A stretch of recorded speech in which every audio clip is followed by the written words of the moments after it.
नमस्कार दोस्तों, आपका स्वागत है आपके अपने चैनल स्टडी वाइन्स ऑफिशियल पर। तो आज का हमारा टॉपिक है संविधान के महत्वपूर्ण अनुच्छेद। मैं इस एक ही वीडियो में संविधान के जितने भी महत्वपूर्ण अनुच्छेद हैं सभी को कवर कराऊंगा। इसलिए ये वीडियो हो सकता है थोड़ी लंबी बने, पर विश्वास रखिएगा जब वीडियो को पूरा आप एंड तक देख लेंगे तो आपका इस टॉपिक से क्वेश्चन गलत नहीं होगा, क्योंकि मैं बहुत ही सिस्टमेटिक वे से और ट्रिक से आपको समझाऊँगा। इसलिए बिना देरी किए हुए चलिए वीडियो को शुरू करते हैं। चलिए वीडियो की शुरुआत करते हैं और हम समझना शुरू करते हैं संविधान के महत्वपूर्ण अनुच्छेद के बारे में। अक्सर हम क्या गलती करते हैं कि जितने भी अनुच्छेद हैं इन्हें बीच बीच में से पढ़ना शुरू कर देते हैं, जिस करके ये हमें याद नहीं रहते। पर इस वीडियो में मैं आपको पूरा सिस्टमेटिक वे से इसे पढ़ाऊँगा और जो भी है सबको मैं जहाँ पर ज़रूरत पड़ेगी ट्रिक से बताऊँगा। तो ये वीडियो काफ़ी इंपॉर्टेंट होने वाली है आपके लिए। तो चलिए इसको शुरू करते हैं। तो सबसे पहले हम जानते हैं कि संविधान में 22 भाग 395 अनुच्छेद और 12 अनुसूचियाँ हैं। ये पहले मैंने आपको बता दिया। इससे पहले मैंने इसकी 2 वीडियो अपलोड कर दी हैं पॉलिटी की। अगर आपने नहीं देखी तो उस वीडियो को भी जरूर देख लेना। तो इसमें कितने भाग हैं? 22 भाग 395 अनुच्छेद और 12 अनुसूचियाँ। हालांकि अब इसके अनुच्छेद बढ़कर 470 हो गए हैं, पर मूल रूप से ये 395 अनुच्छेद ही हैं। कैसे? क्योंकि 395A, 395B, 395C ऐसे करके ये जुड़कर लगभग 470 हो चुके हैं। पर हमें याद रखना है कि ये 22 भाग 395 अनुच्छेद और 12 अनुसूचियाँ ही हैं। अब हम इसकी शुरुआत करते हैं। तो इसके पहले हम देखते हैं कि 22 भाग हैं। तो पहले भाग में 1 से लेकर 4 अनुच्छेद हैं और इसमें क्या है? तो संघ एवं उसके राज्य क्षेत्र का वर्णन है। तो जैसे आप कोई भी किताब पढ़ते हैं तो सबसे पहले उसमें क्या होता है? उसकी इंट्रोडक्शन होती है।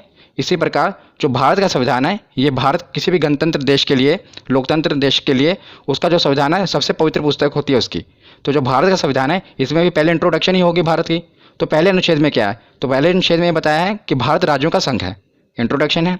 दूसरे अनुच्छेद में बताया है कि नए राज्यों का प्रवेश किया जा सकता है। मतलब जो नए राज्य हैं अगर भारत में शामिल होना चाहते हैं तो अनुच्छेद 2 के तहत इसमें शामिल हो जाएंगे। जैसे कि सिक्किम को हमने भारत में शामिल किया था। और अनुच्छेद 3 में क्या बताया गया है कि राज्यों के क्षेत्रों और सीमाओं और नामों में परिवर्तन किया जा सकता है। मतलब किसी भी राज्य की अगर सीमा है उसको बढ़ाया घटाया जा सकता है और उसके नाम में परिवर्तन किया जा सकता है। तो ये 3 अनुच्छेद आपको याद रखने हैं, ये इंपॉर्टेंट है पहले भाग में। उसके बाद हम देखते हैं भाग दूसरा।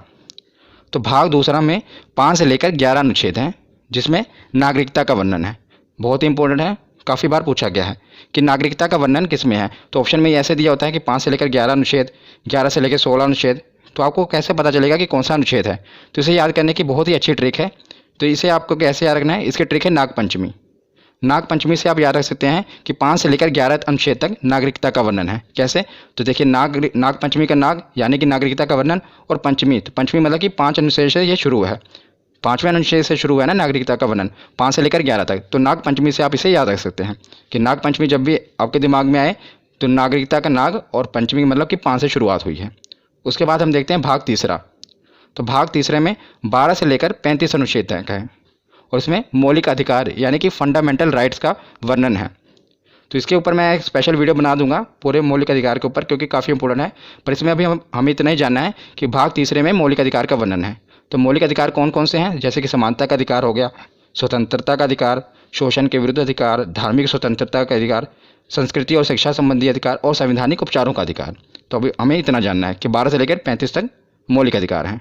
उसके बाद हमें देखना है कि भाग 4A, ये काफ़ी इंपॉर्टेंट है। 4 नहीं इतना, 4A और इसका जो अनुच्छेद है वो 51A। इसमें मौलिक कर्तव्य का वर्णन है कि जैसे कि जो हमारा संविधान बना है, संविधान में हमारी भलाई के लिए बहुत से कानून हैं, पर जनता का भी तो ये फ़र्ज बनता है कि उसके देश के प्रति, तो इसलिए हमारे कुछ मौलिक कर्तव्य भी निर्धारित किए गए हैं। ये मैं कहाँ से ले गया है? तो ये स्रोत है जो है ये रूस से लिया गया है मौलिक कर्तव्य। मैंने आपको पिछली वीडियो में बताया था। जिसके रिलेटेड ये भी पूछा जाता है कि किसकी सिफारिश पर मौलिक कर्तव्य को संविधान में जोड़ा गया, क्योंकि इसे बाद में जोड़ा गया था।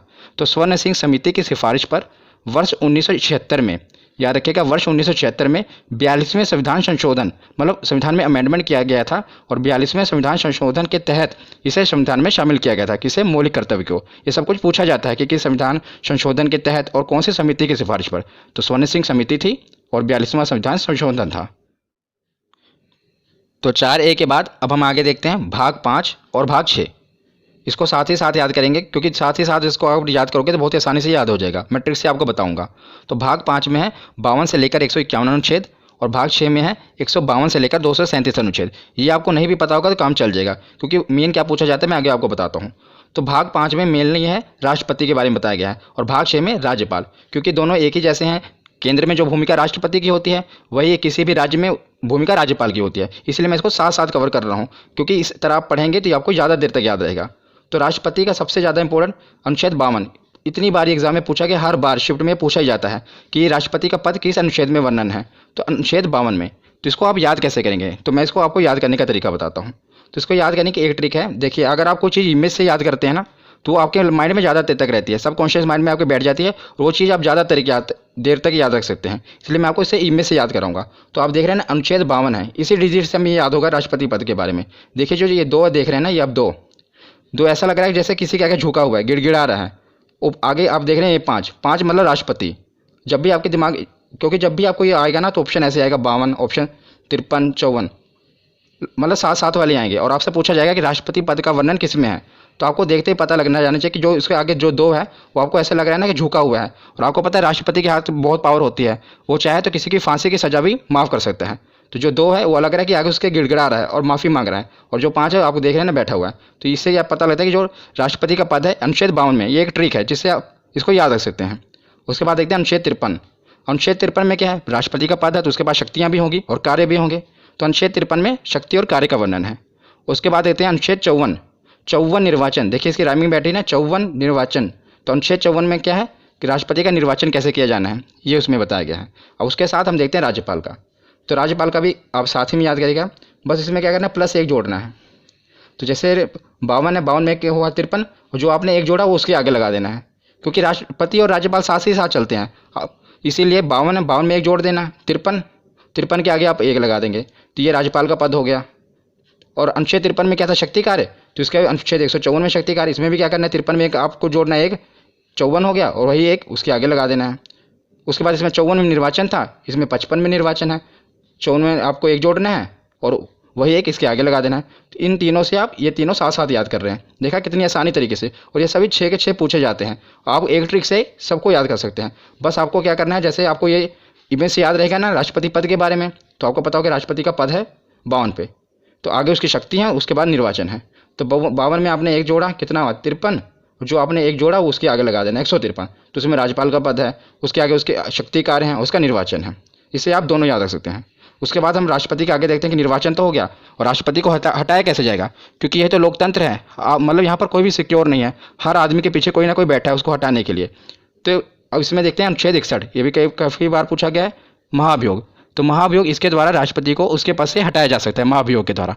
महाभियोग के बारे में मैं आपको और भी बताता हूँ कि महाभियोग किसी भी सदन में लाया जा सकता है, चाहे राज्यसभा हो या लोकसभा हो। और महाभियोग लाने से 14 दिन पहले राष्ट्रपति को सूचित करना पड़ता है। मतलब जब भी महाभियोग लाना है उसे 14 दिन पहले राष्ट्रपति को यह सूचित करना पड़ता है कि भाई साहब आप पे महाभियोग लगने वाला है। तो अनुच्छेद 61 के बाद अब हम देखते हैं अनुच्छेद 72। ये भी काफ़ी बार पूछा गया है, क्षमादान। मैंने आपको बताया ना कि राष्ट्रपति के पास ये पावर होती है कि वो किसी को भी क्षमा कर सकता है। तो इसको भी आप कैसे याद करेंगे, बस दो से आपको बस यही इमेज आनी चाहिए कि जो 2 है वो झुका हुआ है और गिड़गिड़ा रहा है। 7 आप देख रहे हैं राष्ट्रपति खड़ा हुआ है, राष्ट्रपति के आगे वो गिड़गिड़ा रहा है कि मुझे क्षमा कर दो। तो इससे आप याद रख सकते हैं क्षमादान। 52 कैसे पता लगता है कि 2, तो आपको पता है कि 2 है आगे, तो मतलब राष्ट्रपति से रिलेटेड है, और उस पर 5 बैठा हुआ है, तो ये राष्ट्रपति का पद है, वो राष्ट्रपति को बैठाया गया है। और 72 में वो खड़ा हुआ है और उसके सामने 2 गिड़गिड़ा रहा है कि मुझे क्षमा कर दो। तो इससे आप नंबरों से खेल सकते हैं। तो उसके बाद हम देखते हैं अनुच्छेद 123, अध्यादेश। ये भी काफ़ी इंपॉर्टेंट है, अध्यादेश। कि अध्यादेश में क्या होता है कि जब लोकसभा और राज्यसभा की बैठक ना चल रही हो और देश में किसी जरूरी कानून की आवश्यकता होती है, तो राष्ट्रपति हस्ताक्षर करके कानून बना सकते हैं। पर मंत्रिमंडल की सिफारिश पर ही वो कानून बना सकते हैं, क्योंकि मतलब मंत्रिमंडल प्रधानमंत्री ही, उनकी सिफारिश पर ही ये कानून बनता है। आपको पता होना चाहिए कि भारत में कानून कैसे बनते हैं। आपको पता है 3 स्टेप होते हैं। पहले स्टेप में लोकसभा में वो पारित होना चाहिए, फिर राज्यसभा में, फिर उसके बाद राष्ट्रपति के हस्ताक्षर होने चाहिए। कितने स्टेप हैं, 1 2 3, बस इसी से आप याद भी रख सकते हैं। देखिए 1 2 3, तो 1 2 3 सीधे ही तीनों स्टेप हटा के सीधे राष्ट्रपति के साइन करा के सीधा कानून बन जाता है। मतलब ये ट्रिक हो गई। 1 2 3 3 स्टेप होते हैं, पहला लोकसभा, फिर राज्यसभा, फिर राष्ट्रपति। पर अध्यादेश लाकर क्या किया जाता है, इसको खत्म करके सीधा राष्ट्रपति के हस्ताक्षर कराए जाते हैं और कानून बना दिया जाता है। तो अनुच्छेद 123 के बाद हम देखते हैं अनुच्छेद 143। तो अनुच्छेद 143 में क्या है कि राष्ट्रपति को अगर कानूनी सलाह की आवश्यकता होती है तो वो सीधा सुप्रीम कोर्ट से सलाह ले सकता है। पर आपको यह भी याद रखना है कि ये क्वेश्चन पूछा गया है कि अगर वो सलाह देते हैं तो क्या वो मानने के लिए बाध्य है राष्ट्रपति। तो आपको ये याद रखना है कि वो बाध्य नहीं है, वो मतलब सुझाव ले सकते हैं, पर ये नहीं है अगर उन्होंने कोई सजेशन दे दी सुप्रीम कोर्ट ने तो राष्ट्रपति उस पर बाध्य नहीं है, वो चाहे तो माने या चाहे तो ना माने। तो आपको याद रखना है 143। ये सभी मैं आपको राष्ट्रपति के रिलेटेड बता रहा हूँ, इसलिए मैंने एक हेडिंग में सारे कवर कर दिए कि जो भी राष्ट्रपति से रिलेटेड है और ये राज्यपाल वाले। उसके बाद हम देखते हैं उपराष्ट्रपति, राष्ट्रपति, उपराष्ट्रपति। तो उपराष्ट्रपति का वर्णन है अनुच्छेद 63 में। किसमें? अनुच्छेद 63 में। तो उसमें बताया गया है कि एक उपराष्ट्रपति होगा, और अनुच्छेद 64 में क्या बताया गया है कि राज्यसभा के सभापति के रूप में वो कार्य करेगा। तो जो उपराष्ट्रपति होगा, आप देखेंगे जो राज्यसभा का सभापति होता है वह भी उपराष्ट्रपति होता है। और मैं आपको एक इंटरेस्टिंग फैक्ट बताता हूँ कि जो उपराष्ट्रपति होता है उसे अपने पद के लिए कोई तनख्वाह नहीं मिलती, मतलब उसे कोई सैलरी नहीं मिलती, पर जो राज्यसभा में वो सभापति के रूप में कार्य करता है उसके लिए उनको वेतन मिलता है। तो जो उपराष्ट्रपति को अपने पद के लिए वेतन नहीं मिलता, जैसे राष्ट्रपति को वेतन मिलता है उनके पद के लिए, राज्यपाल को मिलता है, पर उपराष्ट्रपति को उनको पद के लिए वेतन नहीं मिलता, बल्कि जो वो राज्यसभा में सभापति के रूप में होते हैं उसके कार्य के लिए उनको वेतन मिलता है। ये आपको याद रखना है। तो हमने राज्यपाल देख लिए, राष्ट्रपति देख लिए, अब हम देखेंगे प्रधानमंत्री और मुख्यमंत्री। ये साथ साथ हम कवर कर रहे हैं। यही होता है कि सिस्टमेटिक वे से पढ़ना, जिससे आप अनुच्छेदों को काफ़ी ज़्यादा देर तक याद रख सकते हैं। तो हम देखते हैं प्रधानमंत्री। तो सबसे पहले हम देखते हैं अनुच्छेद 74, 75, 76, ये तीनों प्रधानमंत्री से रिलेटेड हैं। तो इसे आप याद कैसे रखते हैं? पहले तो आपको पता होना चाहिए कि जो प्रधानमंत्री होते हैं, अनुच्छेद 74 में जो मंत्रिमंडल होता है ये राष्ट्रपति की सहायता के लिए बनाया होता है, मतलब राष्ट्रपति की सहायता के लिए मंत्रिमंडल का गठन किया जाता है, पर जो इसके हेड होते हैं वो प्रधानमंत्री होते हैं। जैसा कि आपको पता है कि भारत में जो राष्ट्रपति हैं वो तो नाम मात्र मुखिया हैं, ज़्यादातर पावर किसके हाथ में है? तो प्रधानमंत्री के हाथ में है, पर राष्ट्रपति की सहायता के लिए मंत्रिमंडल का गठन किया जाता है और इसके हेड प्रधानमंत्री होते हैं। तो 74, 75 लगातार ही हैं। और 75 के बाद हम देखते हैं 76। 76 में महान्यायवादी। तो महान्यायवादी कौन होते हैं? तो राष्ट्रपति द्वारा महान्यायवादी की नियुक्ति की जाती है। महान्यायवादी एक विधि अधिकारी होता है, मतलब सीधे शब्दों में आपको बताऊं तो ये कानूनी विशेषज्ञ होते हैं जो भारत सरकार को कानूनी सलाह देते हैं। तो जैसे राष्ट्रपति सुप्रीम कोर्ट से सलाह लेते हैं, इसी प्रकार न्यायवादी होते हैं जिन्हें राष्ट्रपति नियुक्त करता है, पर जो सिफारिश होती है मंत्रिमंडल, मतलब प्रधानमंत्री की सिफारिश पर ही राष्ट्रपति नियुक्त करते हैं और ये कानूनी सलाह देते हैं प्रधानमंत्री को। तो तीनों आपको याद रखने हैं। सबसे पहले तो 74 में मंत्रिमंडल, 75 में प्रधानमंत्री उसके हेड, और 76 में कानूनी सलाह ले सकते हैं। उसी प्रकार जैसे प्रधानमंत्री है केंद्र के लिए, तो राज्य के लिए कौन होता है? मुख्यमंत्री, उसका मुखिया होता है। तो अनुच्छेद 163 में मंत्रिमंडल, सेम टू सेम। इसको याद करने की ट्रिक भी एक ही है। देखिए कैसे, जैसे मैंने आपको वहाँ पर राष्ट्रपति और राज्यपाल में क्या बताया था कि एक जोड़ना है, यहाँ पर एक एक घटाना है। जैसे 74 है, क्योंकि जो अगर आपको देखा जाए प्रधानमंत्री की पोस्ट बड़ी है, मुख्यमंत्री एक स्टेप उससे नीचे ही है। आपको याद करने के लिए बता रहा हूँ, ऐसे नीचे है ना, एक स्टेप नीचे, तो बस आपको एक स्टेप नीचे घटा देना है। जैसे 74 मंत्रिमंडल है, आपको दोनों में एक एक घटा देना है। 4 में से गया 3, 7, 1, 6, और जो एक घटा है आपको एक आगे लगा देना है, 163 आ गया। ऐसे आगे 75 में भी करना है तो 164 आ जाएगा, 76 में भी करोगे तो 165। मतलब इन तीनों से आप इन तीनों को याद कर सकते हैं। जैसे राष्ट्रपति के राज्यपाल याद कर लिया, प्रधानमंत्री का याद किया तो मुख्यमंत्री का याद कर लिया। तो तीनों साथ साथ ही हैं। मंत्रिमंडल इसमें 74 में है, अनुच्छेद 163 में मंत्रिमंडल है, इसमें 75 में प्रधानमंत्री हैं, तो 164 में मुख्यमंत्री हैं, और 76 में महान्यायवादी हैं, तो 165 में महाधिवक्ता। मुख्यमंत्री के लिए महाधिवक्ता होता है, जो काम मतलब कि महान्यायवादी प्रधानमंत्री के लिए करता है वही काम महाधिवक्ता मुख्यमंत्री के लिए करता है। और जो महाधिवक्ता है इनकी नियुक्ति कौन करेगा? तो जैसे वहाँ पर राष्ट्रपति करते हैं तो यहाँ पर राज्यपाल करेंगे। तो एक ही ट्रिक से आप इन 6 को याद कर सकते हैं। तो प्रधानमंत्री और मुख्यमंत्री तो हमने देख लिए। अब हम आते हैं संसद पर, क्योंकि कानून कहाँ पर बनेंगे? संसद में।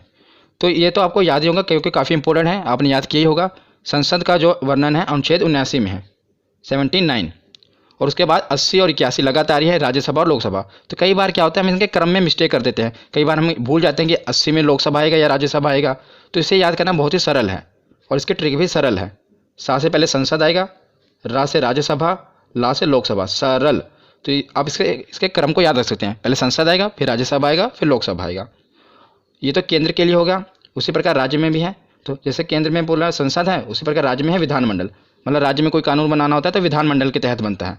तो विधानमंडल, और विधानमंडल में क्या होता है? विधानसभा और विधान परिषद। ज़्यादातर विधानसभाएं होती हैं और बस केवल 6 राज्य ही हैं जहाँ पर विधान परिषद है। मैं आपको बताऊँगा, ज़्यादातर हर जगह मतलब ज़्यादातर राज्यों में विधानसभा है। तो इसे आप याद कैसे करेंगे? जैसे हमने प्रधानमंत्री मुख्यमंत्री को किया, मतलब प्रधानमंत्री एक स्टेप ऊपर होता है, मुख्यमंत्री नीचे। उसी प्रकार केंद्र तो ऊपर है ना और राज्य नीचे। तो इसको भी ऐसे, मतलब टिक बता रहा हूँ आपको, तो इसको भी ऐसे ही घटाना है। 79 है, आपको एक एक घटा देना है। कितना? 9 में से गए 1, 8, और 7 में से गए 6, और जो एक घटा है एक आगे लगा देना है। तो 168, वहाँ पर संसद, यहाँ पर 168। एक ही ट्रिक से देखो आप सब याद कर रहे हैं, संसद का वर्णन और यहाँ पर विधानमंडल में।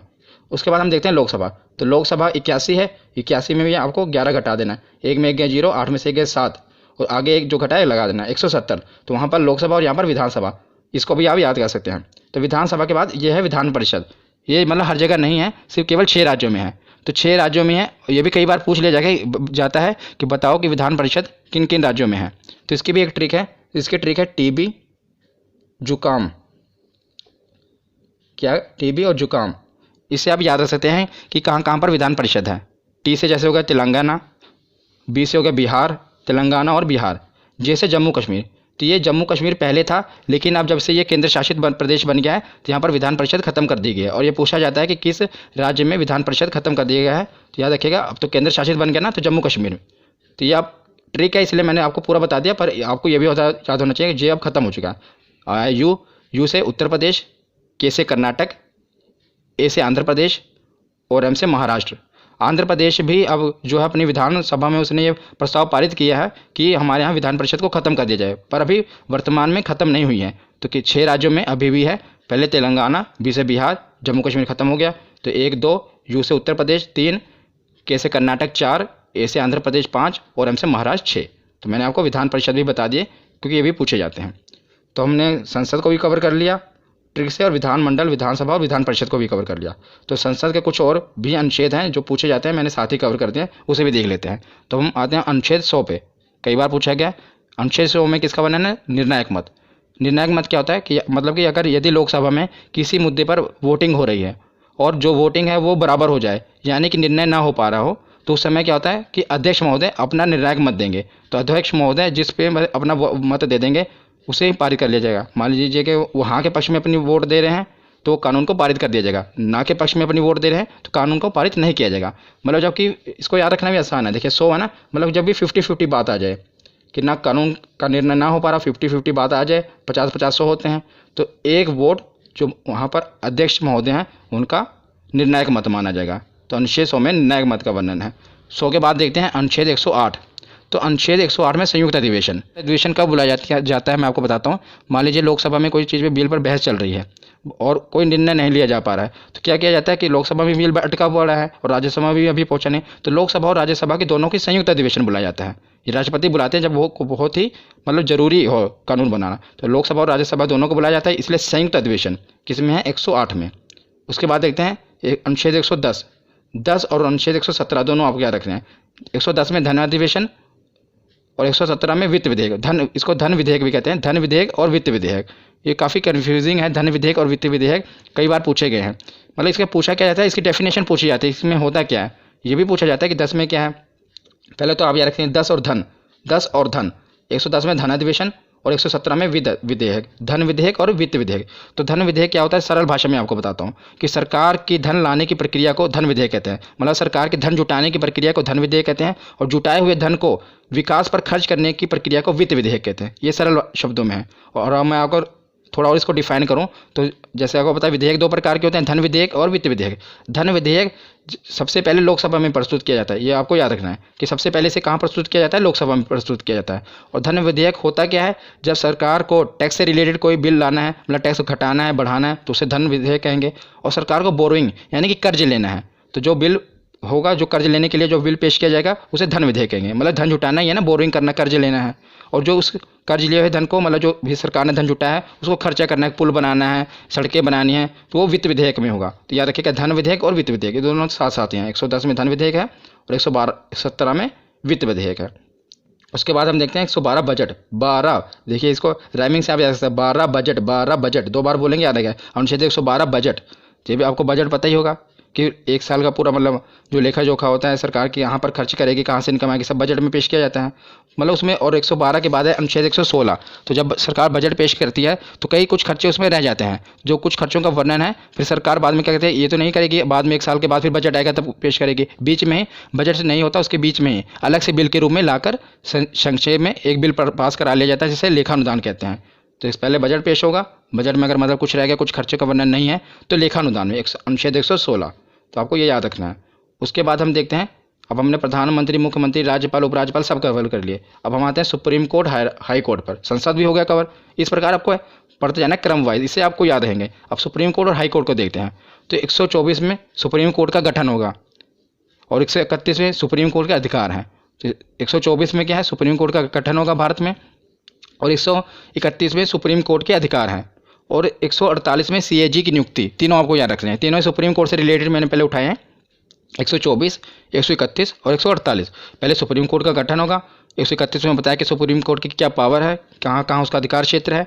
और 148 में है कि क्या की नियुक्ति। तो क्या क्या होता है, क्या की फुल फॉर्म है कंट्रोलर एंड ऑडिटर जनरल, और इसकी नियुक्ति भी राष्ट्रपति द्वारा ही की जाती है। इनका काम क्या है कि सरकार द्वारा जो भी खर्चा किया गया, व्यय किया गया है, उसका लेखा जोखा करना है कि सरकार ने जो खर्चा किया, जो घोटाले वगैरह होते हैं कहाँ से पता चलते हैं, वो कैग की रिपोर्ट से ही पता चलता है। जैसे 2G घोटाला होगा, जो भी घोटाले, स्पेक्ट्रम घोटाला हुआ, ये कैग ही रिपोर्ट अपनी पेश करती है, उसी द्वारा ये सब उजागर होता है कि कहाँ पर कितना घोटाला हुआ। तो और इस समय अगर मैं आपसे पूछूं कि क्या कौन है, हमारे कंट्रोलर और ऑडिटर जनरल कौन है, तो गिरीश चंद्र मुर्मू जी हैं क्या, ये भी याद रखना। उसके बाद हम देखते हैं, हमने सुप्रीम कोर्ट देख लिया, 1, 2, 4 और 2, 1, 4 हाई कोर्ट है, 1, 2, 4 सुप्रीम कोर्ट है और 2, 1, 4 ऐसे आप पढ़ेंगे तो याद रहेगा। 2-3 बार वीडियो को देख लेना, आपको पूरा कभी भूलेगा नहीं। तो अनुच्छेद 2, 1, 4 क्या है कि इसमें बताया गया कि राज्य में एक हाई कोर्ट जरूर होगा। और अनुच्छेद 2, 1, 6 में बताया गया है कि हाई कोर्ट का गठन करना है। पहले बताया कि राज्यों के लिए हाई कोर्ट होगा, और इसमें 216 में क्या है कि हाई कोर्ट का गठन करना है, कैसे होगा वो बताया गया है। तो हमने सुप्रीम कोर्ट और हाई कोर्ट देख लिया। अब हम देखते हैं, एक मैंने हेड बनाया केंद्र राज्य संबंध। इसमें जितने भी अनुच्छेद हैं ये काफ़ी इंपॉर्टेंट हैं, ये अलग से पूछे जाते हैं। आपको पहले 2-2 करके याद रखना है। 249, 250।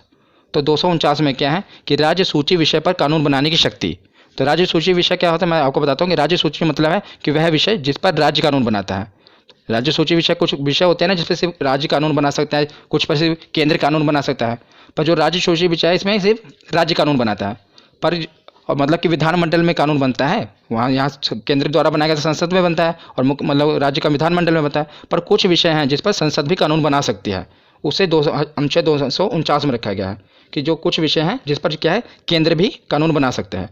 और 250 में क्या है कि आपातकाल के दौरान, जब आपातकाल इमरजेंसी लग जाए, उस दौरान भी राज्य सूची के कुछ विषयों पर कानून बनाने की शक्ति केंद्र के पास है। तो दोनों याद रखिएगा, 249 और 250। 250 में आपातकाल के दौरान और 249 मतलब नॉर्मल टाइम पे। उसके बाद देखते हैं 262। कई बार ये पूछा गया है, नदी जल विवाद। नदी जल विवाद का वर्णन किसमें, 262। कई बार आप देखते हैं ना कि दो राज्यों के बीच में नदी के जल पर विवाद हो जाता है। जैसे कि अब कोई भी नदी है, वो एक ये तो नहीं देखेगी कि यूपी यहीं पर रुक जाएगी, वो आगे भी दूसरे राज्य में जाती है ना, तो उसके पानी के लिए विवाद हो जाता है कि कितना पानी। तो एक राज्य मान लो बांध बना लेता है, वो पानी रोक लेता है, तो दूसरा राज्य विवाद खड़ा कर देता है कि हमें पानी प्रॉपर नहीं मिल रहा। तो ये नदी जल विवाद का निपटारा किस में होता है, तो इसका 262 में वर्णन किया गया है। कौन सा अनुच्छेद है, 262। और 262 और 263 आपको साथ में याद रखने हैं। 263 में क्या, अंतर्राज्यीय परिषद, मतलब अंतर्राज्यीय विवाद इसमें है कि दो राज्यों के बीच कोई विवाद हो जाए तो उसे कैसे सुलझाना है, और उस पर संसद कानून बना सकती है। याद रखना, इसमें भी संसद कानून बना सकती है। तो 262 में नदी जल विवाद है और 263 में अंतर्राज्यीय परिषद है। उसके बाद आते हैं 280, ये भी काफ़ी इंपॉर्टेंट है, वित्त आयोग। तो 280 में क्या है, वित्त आयोग है। तो वित्त आयोग का काम क्या है, केंद्र और राज्यों के बीच जो कर का वितरण करना है, जो टैक्स है उसका वितरण करना है केंद्र और राज्य के बीच में। इसमें 15वां वित्त आयोग चल रहा है, याद रखिएगा। और जो 15वें वित्त आयोग है, इसके अध्यक्ष कौन है, तो इसके अध्यक्ष हैं NK सिंह। इंपॉर्टेंट है, याद रखिएगा। जो वित्त आयोग है इसके अध्यक्ष कौन है, तो NK सिंह है, और 15वां वित्त आयोग है। उसके बाद हम चलते हैं 312। तो 312 अनुच्छेद में क्या है, आर्टिकल में अखिल भारतीय सेवा। अखिल भारतीय सेवा का दिन क्या क्या आता है, आपको पता होगा, 3 चीज़ें आते हैं, एक IAS, एक IPS और एक IAFS। और ज़्यादा जोर देना IAFS पे, क्योंकि यहीं पर आपसे गलती होगी। क्या गलती होगी, क्वेश्चन ये आया था कि अखिल भारतीय सेवा में निम्नलिखित कौन सी सेवाएं आती हैं। तो आपको 4 ऑप्शन दिए हैं, एक IAS, एक IPS, एक IAFS, और IAFS 2 बार दिया होगा, मतलब फुल फॉर्म दी होगी। एक IAFS की फुल फॉर्म होती है इंडियन फॉरेस्ट सर्विस, और एक होती है इंडियन फॉरेन सर्विस। तो याद रखिएगा, जो ये वाला IAFS है उसमें है इंडियन फॉरेस्ट सर्विस, कौन सा, वन विभाग वाला। तो यह बहुत इंपॉर्टेंट है, क्वेश्चन भी पूछा गया, इसलिए मैं आपको बता रहा हूँ कि जो अखिल भारतीय सेवा में ये जो IAFS आ रहा है, ये इंडियन फॉरेस्ट सर्विस वाला है, ना कि फॉरेन सर्विस वाला, ये आप याद रखिएगा। उसके बाद आते हैं 315। तो संघ एवं राज्य के लिए लोक सेवा आयोग, मतलब कि जो UPSC के एग्जाम होते हैं, आपको पता नहीं UPSC का वर्णन किस में है, 315 में। राज्य संघ के लिए मतलब केंद्र के लिए, और राज्य के लिए PCS, कई राज्यों में इसका PSC भी कहा जाता है और PCS। तो इसका वर्णन कहाँ पर है, अनुच्छेद 315 में। 312 में अखिल भारतीय सेवा, जिसमें 3 सेवाएं आती हैं, और 315 में UPSC का। तो केंद्र और राज्य के बाद अब हम आते हैं, हमने संसद भी देख लिया, प्रधानमंत्री, मुख्यमंत्री सब कुछ हो गए। अब आते हैं निर्वाचन में, मतलब चुनाव भी तो होने जरूरी है, तभी तो सब चुने जाएंगे। तो निर्वाचन आयोग, तो अनुच्छेद 324 के तहत निर्वाचन आयोग का गठन किया गया, इलेक्शन कमीशन का, किसके तहत, 324।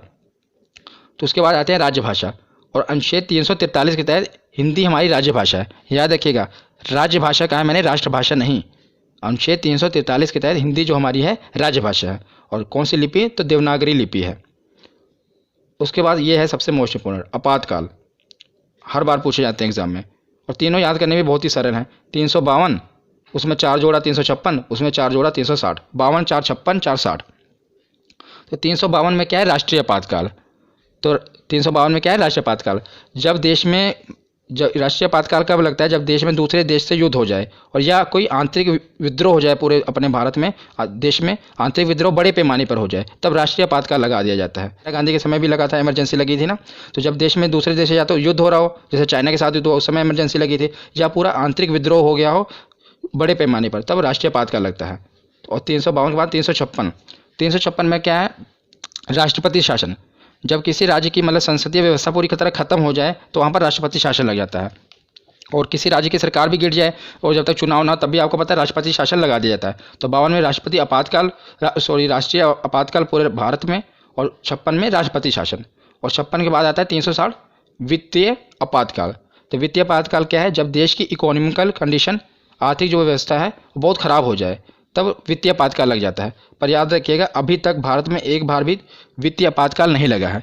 तो आपसे एक क्वेश्चन पूछा जा सकता है कि बताइए कि निम्नलिखित में से कौन सा आपातकाल अभी तक नहीं लगा है। तो याद रखिएगा 360 में जो है वित्तीय आपातकाल भारत में अभी तक नहीं लगा है। राष्ट्रपति शासन तो बहुत बार लग चुका है और राष्ट्रीय आपातकाल भी लग चुका है, लेकिन अभी तक वित्तीय आपातकाल नहीं लगा है। उसके बाद हम सकते हैं कि संविधान तो बन गया, लेकिन संविधान में संशोधन भी होना जरूरी है कि नए, अगर मान लो कोई बदलाव करना है, वो भी तो जरूरी है। और मैंने पिछली वीडियो में जो संविधान के स्रोत हैं, मतलब कहाँ कहाँ से संविधान लिया गया है, पूरा स्पेशल आपको ये बताया कि जो संविधान का संशोधन है कहाँ से लिया गया था, आपको याद होगा। तो अगर आपने पिछली वीडियो देखी होगी तो साउथ अफ्रीका से लिया गया था कि संविधान में संशोधन किया जाना है। तो आपने अगर वो वीडियो नहीं देखी तो देख लेना। तो अनुच्छेद 368 में है कि संविधान में संशोधन किया जा सकता है। इसका वर्णन किस में है, अनुच्छेद 368, 326 628 368 में। अब कुछ लास्ट बच्चे हैं, अन्य महत्वपूर्ण है, इससे भी हम पढ़ लेते हैं क्योंकि बाकी सब हेड के अंदर थे। मैंने राष्ट्रपति के अंदर कुछ था, कुछ मुख्यमंत्री के, ये कुछ बचे हुए थे और ये पूछे गए, इसलिए मैंने इसे अलग से कवर कर लिया। बस लास्ट ही है। तो अनुच्छेद 17 में है अस्पृश्यता का अंत, मतलब कि छुआछूत का अंत। ये किसमें है, अनुच्छेद 17 में, आर्टिकल 17। उसके बाद आता है अनुच्छेद 29।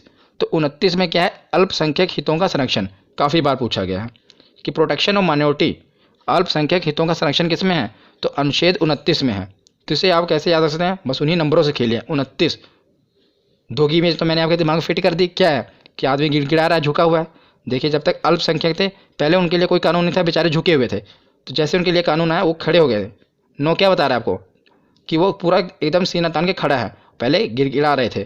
तो ये इससे मतलब अनुच्छेद जो 29 है अल्पसंख्यक के हितों का संरक्षण करने के लिए है। नंबर से आप खेलिए, इससे आपको याद रहेगा। 29 के बाद देखते हैं अनुच्छेद 40। 40 में क्या है कि पंचायत राज प्रणाली, इसका वर्णन अनुच्छेद 40 में है। अब लास्ट में देखते हैं अनुच्छेद 32, मोस्ट इंपॉर्टेंट है। क्यों इंपॉर्टेंट है मैं आपको बताता हूँ। अनुच्छेद 32 के पहले ये जान लेते हैं। तो संवैधानिक उपचारों का अधिकार, और इसे heart and soul of Indian constitution भी कहा जाता है। Heart and soul of Indian constitution इसे क्यों कहा जाता है, तो अनुच्छेद 32 में ये कहा गया है अगर किसी भी आदमी का, चाहे आम आदमी हो, और उसके अगर फंडामेंटल राइट्स यानी कि मौलिक अधिकारों का हनन हो रहा हो, तो सीधा इसके लिए वो केस सुप्रीम कोर्ट में फाइल कर सकता है। तो इसके खिलाफ मतलब केस में कहाँ, डायरेक्ट सुप्रीम कोर्ट में जा सकता है अगर उसके मौलिक अधिकारों का हनन हो रहा हो। इसलिए इसे heart and soul of Indian constitution कहा गया है। किसे, आर्टिकल 32। तो ये वीडियो आज यहीं पर ख़त्म होती है। कैसी लगी आपको ये वीडियो, कमेंट सेक्शन में ज़रूर बताना। धन्यवाद।